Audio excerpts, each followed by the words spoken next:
Welcome to Uncompromised, the podcast where we talk about regenerative agriculture, the economics of farming, and how we can uncompromise the industry and the food that we eat. Today we're going to do a deep dive into the third principle of regenerative agriculture, and then later we're going to talk about what happened on the farm this past week. But before we do, consider liking this video and subscribing to this channel. We're on a mission to restore the soil on our Ohio Christmas tree farm by transitioning to fully regenerative farming practices. We're also bringing chestnuts back to Ohio. But is any of this possible? And do you want to find out? If so, I think you're in the right place. So get subscribed, learn with us, and let's talk about the next generation of farmers in America. So with that, I am Kyle, and I'm here with Kevin Mullinex, who's a partner in the business, and my dad, Scott Anderson, who's the owner of the farm. And today we're going to talk about the third principle in regenerative agriculture. And we've already done two previous episodes, one on the first principle and then one on the second principle. And we're going to do one on all five. Oh, wow, goodness. It's going to be really upsetting, again, that you can't hear that in the podcast. Yeah, it's thundering and lightning out right now. So there's some thunder that happens occasionally. That's throwing me off my game a little bit. I was saying that we're doing a video, a podcast on every one of the five core principles. So this week we're focusing on the third one. If you want to go back and watch the other two, those are just a few episodes back, and they're titled appropriately as well. So as we get into this, I guess I'll recap what those five principles are real quick. And I'm going to try to see if I can memorize these, or if I have them memorized. So the first one is minimum soil disruption. Number two is maximize plant diversity. Number three, maintain the one we're talking about today, maintain ground coverage. Number four is integrate livestock, and five was avoid chemicals and artificial fertilizers. All right, You did good. I almost missed number three. The one we're talking about today. It's all right. It would have came to you eventually during this podcast. Yeah.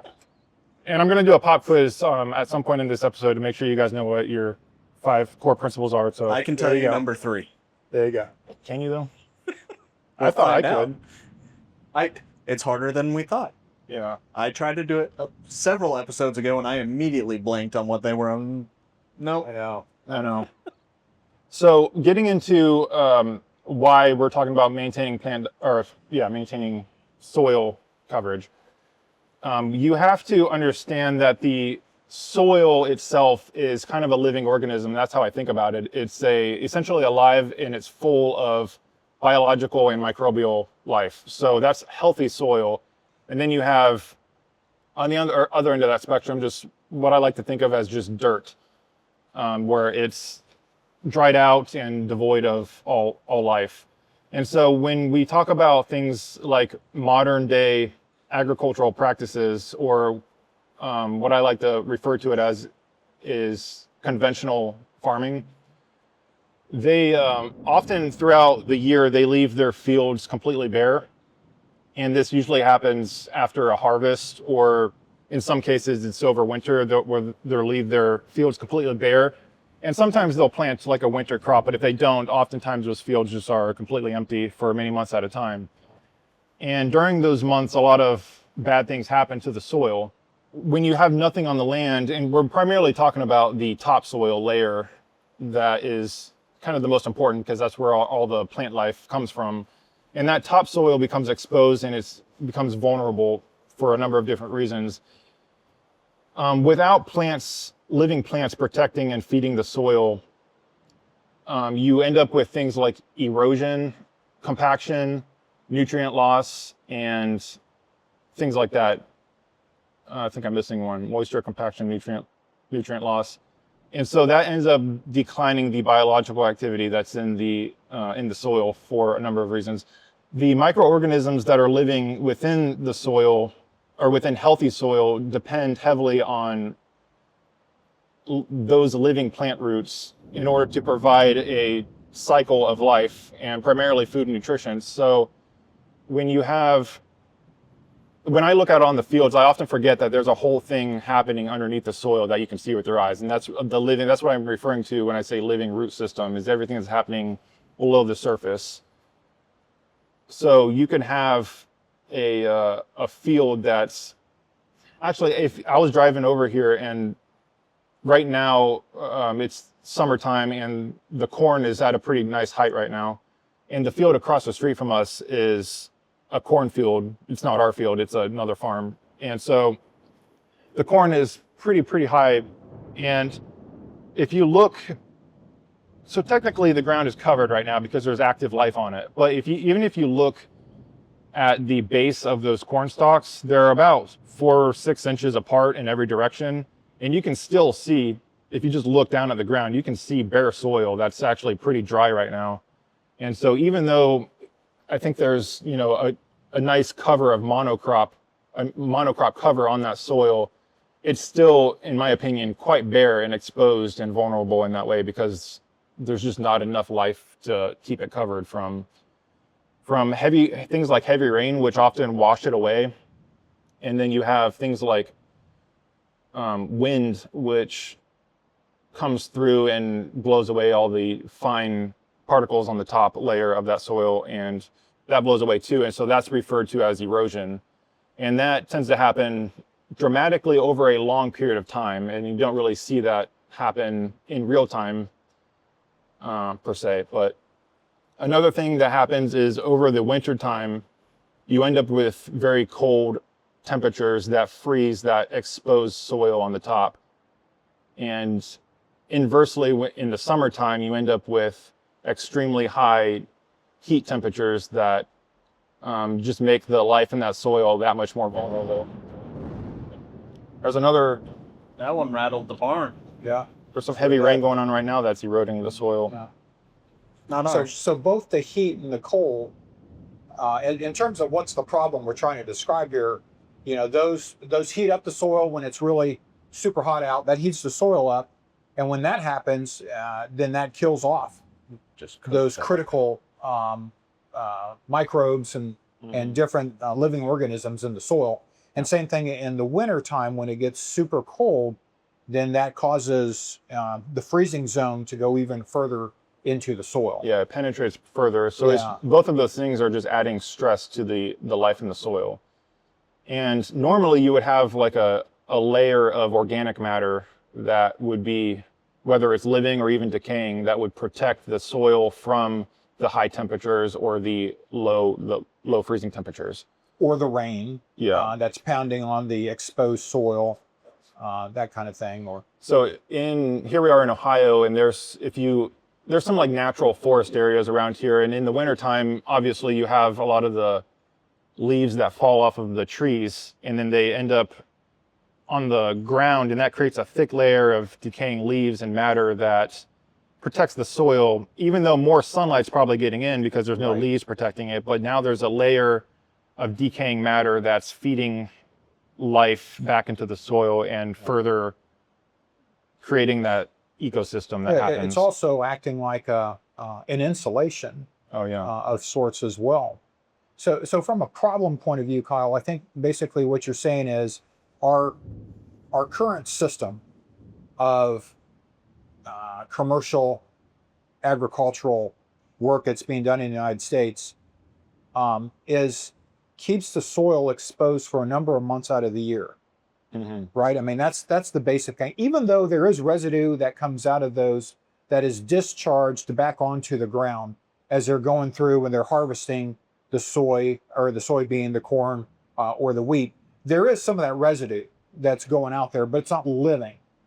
Right, and it so often gets blown away in the wind. Blown away in the wind, yep. So that exposed soil is what we're wrestling with. That's the problem that we're dealing with today. And it's primarily caused by conventional farming methods, but it's also, even though, like I said, it's happening a few months out of the year after year after year over time. So if you zoom out and look at it on a timeline, I mean, over decades and stuff, you end up with these problems like erosion. So when we think about that, you know, we harvest in the October, November timeframe, typically.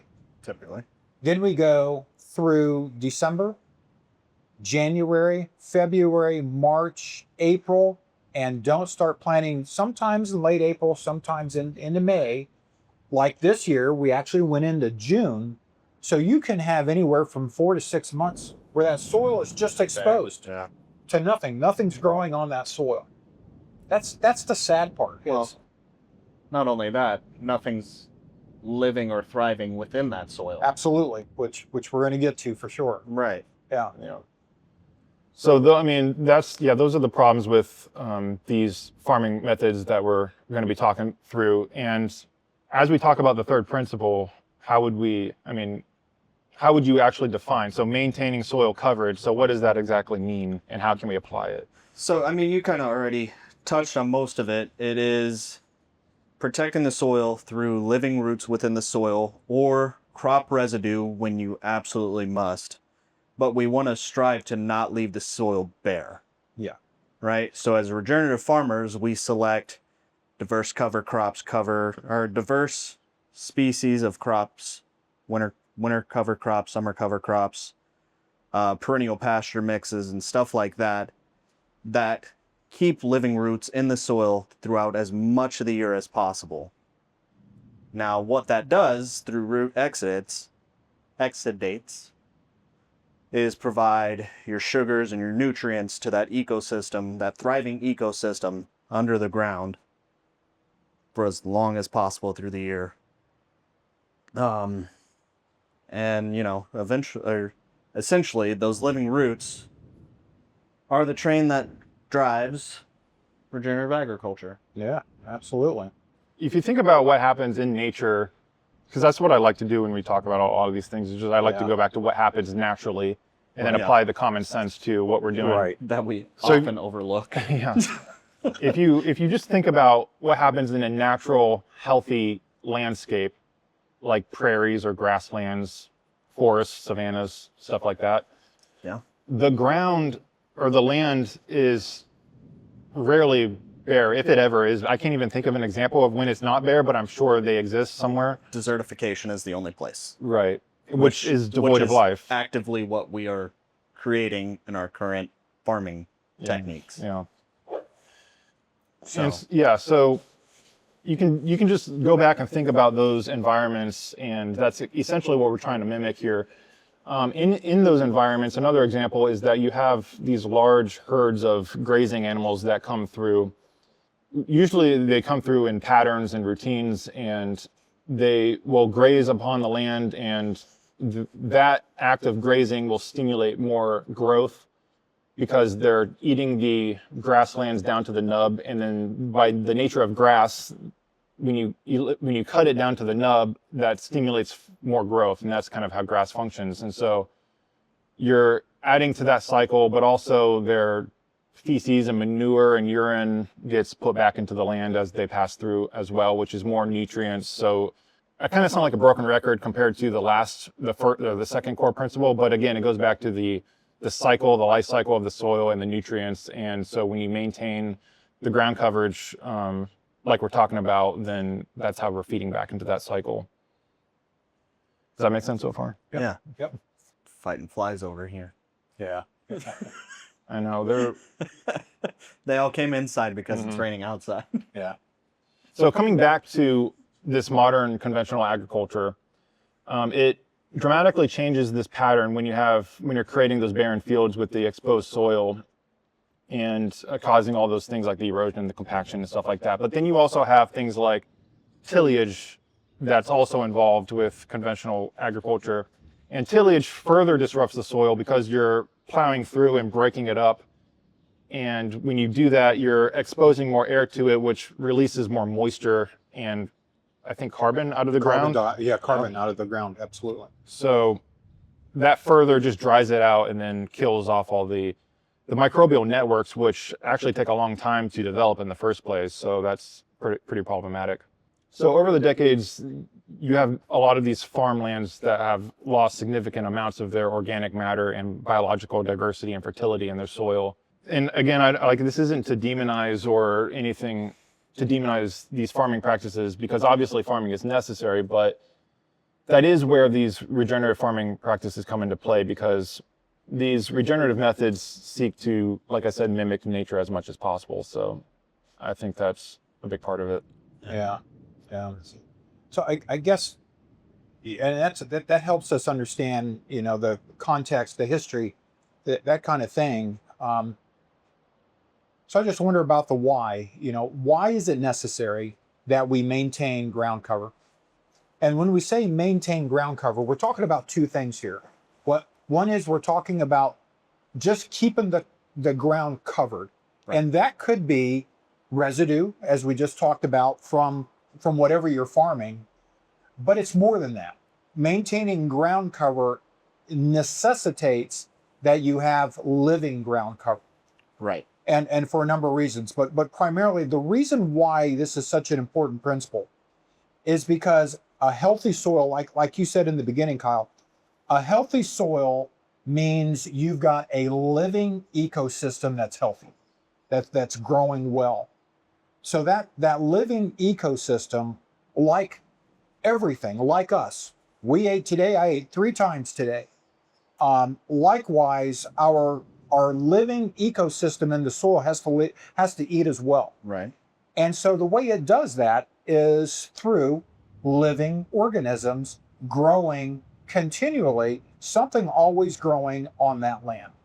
So over the course of the entire year, from January to January, I mean, you're always growing something on your land. Why is that important? It's important for 2 reasons. Number one, anything that's living above the ground, that's green, is going to be providing photosynthesis, taking energy from the sun, converting that into the necessary root exudates, as you just talked about, that living ecosystem needs to operate. That's one thing. But the other thing that it's doing is anything green that's on the top of the ground is taking in, just like we take in oxygen, your plants take in carbon dioxide. So it's taking those that important greenhouse gas.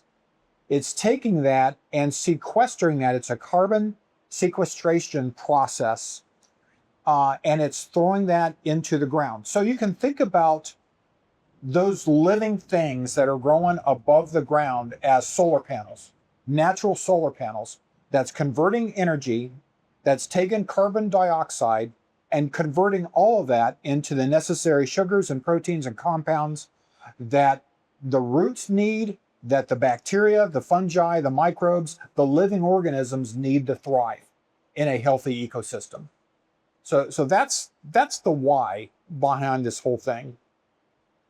What are the benefits? There's a number of benefits. And what's interesting is as you listen to these podcasts and you hear the different benefits that each of the different principles offer, they tend to be supporting one another in a really nice way. Right. So obviously a couple of key benefits is you have healthier soil.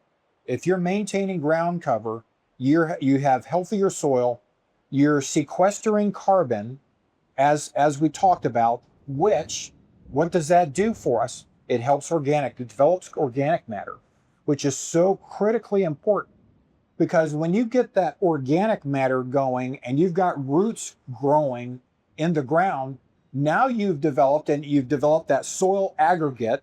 And so you've got a good ecosystem working with the bacteria and the fungi and so forth, that then serves as a sponge, which absorbs water. It provides a nice layer of coverage that is like insulation. So it insulates, it protects from heat, it protects from drought, because when it rains, it acts like a wonderful sponge and it absorbs all of that water. That then follows the root channels all the way into the ground. So it mixes with oxygen. You now have your nutrient cycle going on. On top of that, you're much more resilient to the droughts. Yeah. You can handle the heavy rains like we're getting out here, and it's not washing the soil away. But you're also attracting, because of those activities going on, and you have living green stuff on top of the soil, you're attracting insects. You're healthy insects, the good ones. You're attracting the bad ones too, but they're going to work their way through all of that. You're attracting wildlife. You're attracting pollinators. And on top of all of that, from a farmer's perspective, you're reducing the need to do anything to the soil. Yeah. So that reduces our costs, and it's making that soil healthy that we don't have to put any kind of artificial anything in it to make it work. So those, when you add all of that up, this principle is a pretty important principle because it allows us to create that healthy soil that we need. So there's, I mean, you kind of glanced over a lot of use cases, like how we use that on our farm. You know, one way is that it kind of makes us more profitable because there's less input from us, and so we're able to do more things. But yeah, I wonder, like, what are some other ways that we practice this on our farm? Right. So I think While you're talking, I need to check something. okay. So go ahead, Kevin. Yeah. So I think one of the most important things to point out is that every decision that we make is rooted in how can we keep something growing in the ground as long as possible for the most amount of days during the year. Right. Like that is, like you just said, you know, it is crucial to this principle. Without that, we're not really Yeah. being We're not effective. feeding. We're not Right. feeding the soil. Right. Or protecting it. Yeah. So there's several ways that we have started to implement this, and we have more to come.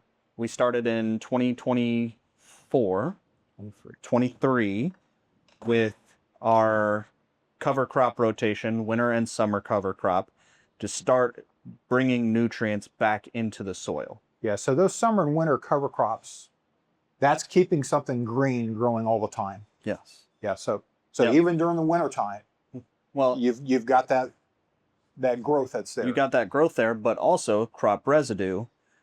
As the summer crop was crimped and the seed was laid down for winter, you had the residue providing cover as that winter cover crop was starting to grow. Correct. Right. And provide more nutrients for that soil. Yep.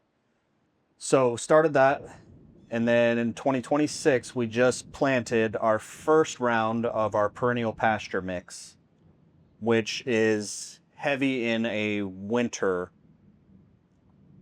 crops. It's heavy in winter crops. Well, right it's now. heavy. It's heavy in cool season. Okay. Cool season. Season. Seeds. Okay. So your brassicas and your grasses and forbs and so forth. And Got it. legumes. Yep. So heavy in cool season crops. Yep. And then And that's to carry the greenness, if you will, well into the winter time. yeah. So hopefully we don't have to rely on hay and silage and Yeah. From a feeding perspective. right.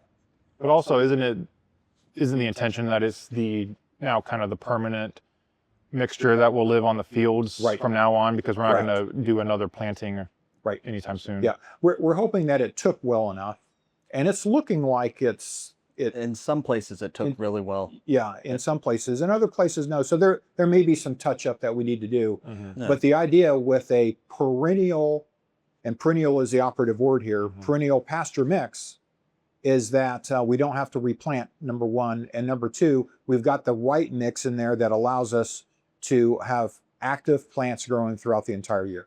Right. So the next step in this will be introduction of cattle. Yep. Which is 2028. Yes. 2028. Just a few head. I think 8 was the number. Yeah. 8 to 10 is Yeah. where we're landing at this point. May not all be in 2028 because Right. we got to phase them in and Well, get that going. But phase them in. It gives us an opportunity to learn how to Yeah. properly rotate the herd and everything like that, which is another principle we'll get into more later, is animal involvement and whatnot. But yeah. And then So how do the integrating the cows onto the field help with maintaining the ground coverage? well, they're adding the nutrients back into the ground. They are, the way their feet are set up, their hooves, they push in as they're walking, that kind of thing. They're pushing in, they're helping to make the soil to seed contact that we're really looking for. And so that's a very healthy part of it too. And so that actually, it's surprising, I've looked at some of the percentages, how if you don't have animals out in your field and you're trying to do this, you get X amount of growth. When you introduce livestock, that percentage significantly jumps, like 25%. Holy cow. Yeah, it's a significant difference. And so that's why you want to have livestock, because it really helps to keep that soil, to keep the seed propagated into the soil in the way that it needs to be able to grow. So essentially they're eating the cover crop, stimulating more growth. Will that growth ever reach a point where it seeds it and then the seeds fall off and plant new ones? So yeah, it will, absolutely. Because, you want to, in an ideal situation, you want to be able to eat your grass down 4 or 5 inches or so every time you go through a paddock, a rotational grazing process. So every time you come back into that paddock, you want to bring that down, but you're not going to get 100%. No. We know that you're never going to get 100%. So you're going to get some seeding that's going on. Well, remember, it's critical to have soil to seed contact in order for the seed to grow. If you have a nice organic duff growing on your pasture, then when that seed coming off of the perennial plant falls to the ground, it's not making soil contact. That's where livestock comes in. And through the hoofing process, just the way they're designed, it forces that seed into the duff or that organic matter, that top layer, so that you can get better soil to seed contact. That's where the criticality of having livestock comes into play. Mm-hmm. So here's another question. Does the cattle are they discriminatory about what they're eating out there? Because there's a lot of, like, for example, hairy vetch that wasn't part of our mixture. So will they also consume that as well? Yeah, absolutely. So what's really fascinating about cattle, and I need to say right up front, I'm not an expert. So from what I've read, there we go. Yeah, is that they have a nose for what they're eating. They're going to smell the good stuff. They're also going to, just like we react, they will react to certain nutrients that they need to have. Right. If they need to have a certain kind of thing, like magnesium or whatever the case may be, they're going to go after the particular kind of plant. Not that they're going to know what has magnesium or copper in it or zinc or anything like that, but the smell is going to be what they're looking for, and they're going to devour that. So the more variety that we have out there, including hairy vetch, the greater that's going to be for them. They will selectively choose the salad bar that they're after. That's why Joe Salatin uses salad bar beef as his name for his book, is because you truly are providing them a salad bar or a plethora of wonderful things for them to eat, and they get to choose and pick whatever they want. And then there's also, we also have chickens that we're throwing out there to help with this as well, and they do their part too. What they can, they're adding, they're scratching around, they're eating some of it, and they're also the fly larva, they're putting manure back on the ground. But they're breaking that manure up so that it's spread out and it's going in more easily. Yeah, because the cow patties will just sit there as mounds, and the chickens will spread that out a little bit more. They sure will. So that's just how how the Lord made all this to work. So, well, and that's, you talked about the flies, and it's not just for our benefit, but for the cattle and for other livestock that we have here on the farm. Is reducing the amount of flies that we have is going to reduce a lot of headaches and make it so that we don't have to go to any kind of medical interventions or anything like that. Well, that's where having the best pasture possible is why we've taken, and it'll be 5 years before we put a single head of cattle onto our pasture. And that was all very purposely done, with the idea being we want to have the best pasture possible out there, so that when they are here, they're grazing the kinds of things that they're going to need to have, so that they are as healthy as they can be. Right. And we don't have to do the things like medicate them or do the fly dips and those kinds of things. None of that's going to happen. So in order to make sure that we've actually got healthy animals, because it just doesn't happen by accident. Right. If you've got to really think through this. And so that's where we are expecting next year We'll replant as necessary where there are areas that need to have additional planting done for that perennial pasture. But then the year after that, we ought to be going like gangbusters. Right. And I think next year we're going to be going like, right now, there's spots out there that look, I mean, I'd go out there and eat if I could. They look really great. That's So some it's- good looking. Yeah, it's looking pretty nice. It's So we'll get there, and we're going to get there. But the reason is to make sure that we've got good, healthy animals that are living off of that land as well, not just the soil, but the land itself. right. That's been kind of hard. There's been a few times I think we've all been tempted to. Well, we could get a cow. I know. That's been crossing my mind the past couple of weeks. Is maybe one or two would be okay, but I've got to be patient. Yeah, it's one of those watchwords that we need to hang on to. Yeah, so that's what we're doing on our farm. Is the cover crops, perennial pasture, and now we have the cattle that will and the chickens and so forth that we'll be putting out there. Yeah. And we are doing the chickens now. So the chickens on the Christmas tree side of the house, but we're doing that. Yeah. And for the very reason they are fertilizing the heck out of the service roads out there, Oh yeah, they are. and it's looking beautiful. One, the wonderful thing about this is a little bit off topic, but not, is that nutrients that goes down in, it spreads out. So it's not just in the service row. It's being spread and carried throughout the root systems of all the trees and everything. Yep. So everyone's getting a little bit of extra nitrogen. No, but that's what we're doing, right? And the only reason that they're out there is because we have green that's growing on the surface that they Right. could eat.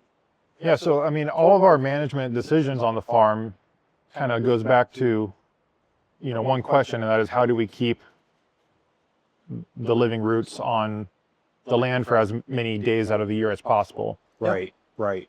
So the living, That's a good I think breeze. another way to look at it is that the living roots is kind of the linchpin to the whole process of creating and maintaining that dynamic cycle of Yeah, I think so. microbial life. But Because without that, you don't get any of the other benefits that you're looking for. yeah, But they all work together. I mean, it does. yeah. And then conventional farming might look at those certain periods between crop rotations as downtime, but then regenerative methods see that as an opportunity to just continue keeping that ground coverage all year long. Well, I just know, I remember that, what do they call that? There's a term that they use fallow. Yes. Letting the ground fallow. Rest. Means just to let it rest. It's had a hard summer. Yeah. But I mean, when you really think about that, it's resting. So that means you're not disturbing the soil. So you're helping to reestablish those soil aggregates and so forth. But you're not feeding the soil, Right. and you're not protecting the soil from the top. So it provides some benefits, but not nearly what can happen when you truly keep a ground cover going on a living ground cover going on your Yeah, I mean, I would argue that the benefits are all short term and not long term, and then the benefits of regenerative methods are maybe not beneficial short term, but very beneficial long term, and that's what we're looking at. Yeah. So yeah, the whole. Well, I don't know. From a short-term perspective, I've been shocked to see, no matter when we put that first cover crop in 2023, immediately, I mean, within the first several months, once it started growing, I saw a difference in the insect population that was out there, and then the subsequent bird population that was out there, and that was a relatively short period of time. That you could just start noticing those kinds of things. Then the butterflies, the pollinators, Right. started coming in, and that has been a consistent Uptick. increase. Yeah. Out there, and Yeah. it's been amazing to me to see that. But that's what happens when you maintain ground cover and have good living things growing out there. So that's the third principle. We're gonna talk about the fourth one, integrating livestock, and the next time we do this version of the podcast. So anything else we want to cover? I think we hit that one pretty good. I think we hit it pretty good. I can't believe I never actually sat down and thought about what fallow means. Oh yeah, And that's yeah. just ridiculous. Just let it rest. It's had a hard summer. What? No, it has good purpose, and I don't want to underplay it because it serves a purpose, but it can be much more than that. Well, And that's the point is it can be so much more if you just let things grow on it. well, that's what, instead of letting it fallow, put some winter weed out on it. Yeah, yeah. Well, Feed it. another thing, what's happening is if you just let your ground, like we about a month or so ago, we dug up trenches all through our yard here to put underground drainage in, and of course that disturbed the soil. And now, where you had that bare soil sitting there, I didn't do anything with it because I need to let it settle. Yep. Well, look at the weeds that are all over the place. I mean, God is going to protect the soil. So those exposed seed sources that were all embedded in the soil that had been sitting there forever finally have the right environment for them to germinate. And that's what they're doing. Yep. But why? Because it's covering the ground and it's providing what's necessary for that soil to survive. It's just very interesting if you just observe, take the time to observe, like a bare patch. Like if you have out in the forest and a tree falls over and exposes a massive amount of sunlight in an area that didn't have sunlight, the growth is so magnificent. It doesn't decay, it doesn't go away or turn into dirt. It becomes a vibrant community, complex community of all kinds of different things growing. So that's just the way it is. Yeah. That's the way the Lord made the earth to operate. And so we are just trying to mimic that, as you said in the very beginning. Yeah. Well, let's move on to what happened this past week on the farm. I think you guys got a lot done. So, Kevin, why don't you get us started? What did you do this past week? I don't know if I got a lot done. I did. We picked up some more baby broilers, 25 of them. That was for is that our second batch? That's our second batch. So we got them. They're down there hanging out and loving life. They got separated from their mother hen for a little bit, and she'll be back in there soon. Oh, yeah. Okay, you're talking about Cha-Cha. Cha-Cha the chicken. Yeah, she wasn't being very nice to the little newborns. Yeah, so they got to get a little bit bigger. A little before they can bigger, play and then together. Cha-Cha will go in there and hang out, but Yeah. right now she's with Lavender the rabbit, and yeah, other than that, I worked on getting rid of honeysuckle along the fence line and the trail that I use to come back to commute to the farm every day, which rented a little E35 mini excavator for, and we're just putting in work. That's where I've lived aside from the coffee hut, I feel like. Yeah. So that's on the south side of our property. We have about 1,000 feet of fence line that we're just trying to get cleaned up. Yeah, And so that's what the excavator has been used for that. You're really doing a great job. I appreciate it. Getting that done. Yeah. I'm glad I could surprise you a little bit. Yeah. Well, I was telling Kevin, I don't know, operating big equipment, I can do it if I had the time to learn it, but I've never learned it, so I don't know. I'm not very good at it at this point. But Kevin gets in there. He was a dirt boy in the Air Force. Has a lot of stick time, a lot of seat time in these kinds of equipment. So he makes it look easy until you get in there and try to operate it yourself and realize, oh my gosh, this is an art form. So Kevin, you make it look easy. But having sat in that seat, at least just to try to figure out how to make the thing go from here to here, it was a lot harder than it looked. Sorry, Kyle. So you guys that do that for a living, you just make it look so easy. And so my hat's off to you. And so you've done a really good job there. Yeah. I appreciate it. Yeah. Yep. So how far? You said you got pretty far. You're about 300 feet into the 1,000 feet.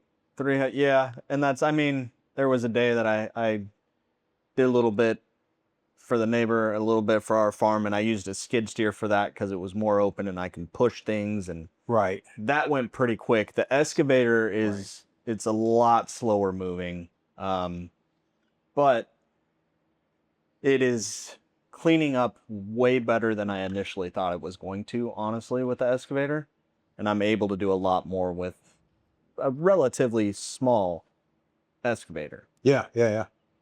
Are you digging up those stumps, those big stumps and rocks that are out there? The rocks I'm kind of pushing. The stumps they're there. We can. Yeah, and that size excavator is not going to dig out those stumps. No. It'll dig out honeysuckle. It'll pull them out by the root. Well, even some of the honeysuckle. I mean, you're talking a root ball that's this big. Yeah, it'll have a hard time on that, and for it sure. struggles with that. So I'll go back through with the chainsaw, cut those down. And then there's some trees that we cut down that we didn't cut clear to the bottom like I should have when we first cleared it for the fence, that need to be taken care of. Yeah. So. Yeah. Well, that's good though. You're making good progress. Yeah. Yeah, that's what counts. Okay, so. For me, so of course the standard mowing.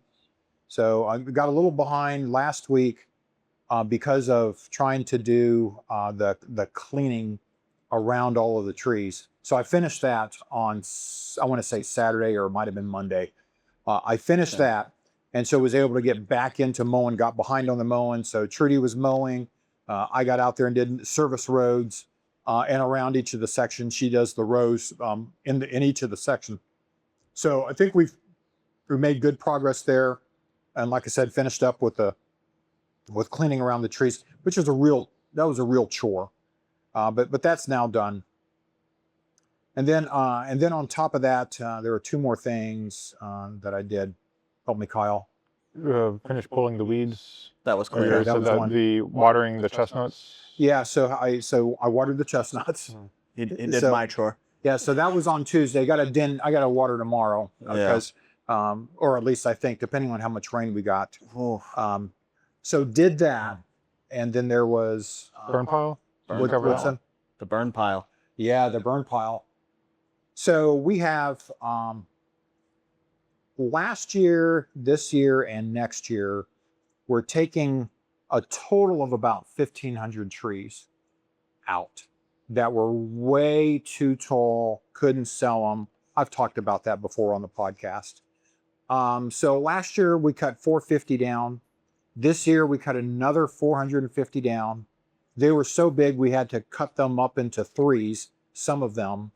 And so we've got this massive pile sitting in our smaller pasture back there. And so a month or so ago, we had burned down the initial pile, which is a really big pile. And now I'm taking a portion of the bigger pile back there and moving that into the area where we can burn. We have an area that we can burn that is allowed by the regional fire dispatch folks. It has to be 1,000 feet from any structure. Yeah. And so there's only one place on our farm where that exists. And that's where we have our burn pile. Oh. And so even the trees that are 300 feet away, we've got to bring them into, that's why that is the spot that we burn and no other spot. I did not know that. Yeah, yeah. So that's what we're doing. So the second pile was moved, that got burned this past week. And then I just got to push more trees in. We'll probably end up with a total of 5 burns. That's how big the piles are. And I'm not talking a little fire. They're not small. Yeah, there's probably, I don't know, 100 trees in each pile that we're burning. And 100 trees at anywhere from 10 to 12 to 17 feet is a big pile. Yeah. So I mean, if you love fires, it's pretty exciting. I mean, you stand 300 feet away from it while it's burning, and you feeling still the get heat. singed. Oh yeah, yeah. It's really going. yeah, So it's a fun time for a short time. They don't last very long. well, yeah. So that huge pile, I don't know. It's probably 10 feet tall, and maybe 60 to 100 feet in length, and 50 feet wide. So that's what we're talking about. That'll burn down in 20 minutes. Yeah. It'll burn down to the ground, and then it'll smolder. You can let it smolder for days. Yeah. And it'll just continue burning down. And what you'll be left with are a lot of trunks of the trees. The trunk will still remain, even with that massive heat, because the heat just doesn't last long enough. And so when the 20 minutes goes away, Now you've got a lot of oxygen that's entering into this area and not enough fuel. And so you end up not burning the stumps down completely. Yeah. So that's why, or not stumps, but the trunk. the trunk of the tree. Yeah. And so you'll see, like when we get finished, we'll probably have another 30, 40 trunks that are sitting there, but then you do your second burn right on top of that, and that burns them down. And then eventually you'll get it all burned. Yeah. But it just takes a little bit of time. Yeah. So that was the other thing that I did. Thanks for helping me out there. Yeah, you mentioned that. So we went through and cut down a lot of trees that were just too tall for us to sell, and that's a lot of what the burn pile consists of right now. But even beyond that, so once, I know you still have a few left out there that you want to cut down, maybe next year. That's the next year. Yeah, we'll do our last 450 or so. So looking beyond that, even, let's say you have all those already gotten rid of and you burn them and those are all taken care of. In future years, do you ever have, I mean, at what point do you find a tree that ends up in the burn pile beyond that? Yeah. So how are we going to sustain an ability to provide a small number of large trees to customers that want them is really the core, I think the core of the question. And so where in the past, I wasn't able, the reason we got so many large trees is before you guys came on board, it was just me and Trudy, and I didn't have time because I was working full time to cut those, to really manage the height of our trees well. And so it got out of control a little bit. And that's where this massive 3-year project to burn or cut down those trees. So what will happen in the future is I will selectively cut trees that need to go away. So once next year is done, then we'll have more large trees around here. But now what I can do is go through them and selectively pick which ones I want to keep so that we're providing quality large trees to the customers that want them, but I'm not maintaining large trees that aren't in good shape. Right. So, and that's like, as we went through this past year, we were going through and there was what, 25, 50 trees left. We're like, we're going to go through, we're going to find the best ones. And we went through and there was one tree that was salvageable. Yeah. Because double trunks, triple trunks, whatever. Yep. Dead spots. Dead spots. Right. A whole slew of reasons. So we ended up just taking them all down and yeah, But again, that was from poor management of our large trees. And so now I've got the time, with your help, with your guys' help, we have the resources, the manpower to be able to manage that in a much more aggressive way and provide our customers a good quality tall tree. Right. Yeah. To be able to select and get that tree to go up there. Yep. So my question, and I think I know the answer to this. So we burn the trees here. Do you see a point where we have the ability to chip them so that way we can replenish our wood chip pile instead of burning off the trees? No, I do not. So the only way that you can really chip a Christmas tree is to have a really large commercial chipper that comes in that can digest the whole thing. We don't have that. It's not, I don't think it's financially viable to do that. Nor do I think it's necessary for us to do that. The burning works for sure. One thing we can consider, I don't know how well it would work, but we do have a lot of trunks out there that now have been burned off and could probably go through a chipper a little bit better. That would work. But the other thing is I just was informed of this thing. It's a chip. It's a website where you can call and you can have a load of chips delivered for free. A big load of chips. I'm talking like 20 cubic yards of chips for free. Yeah.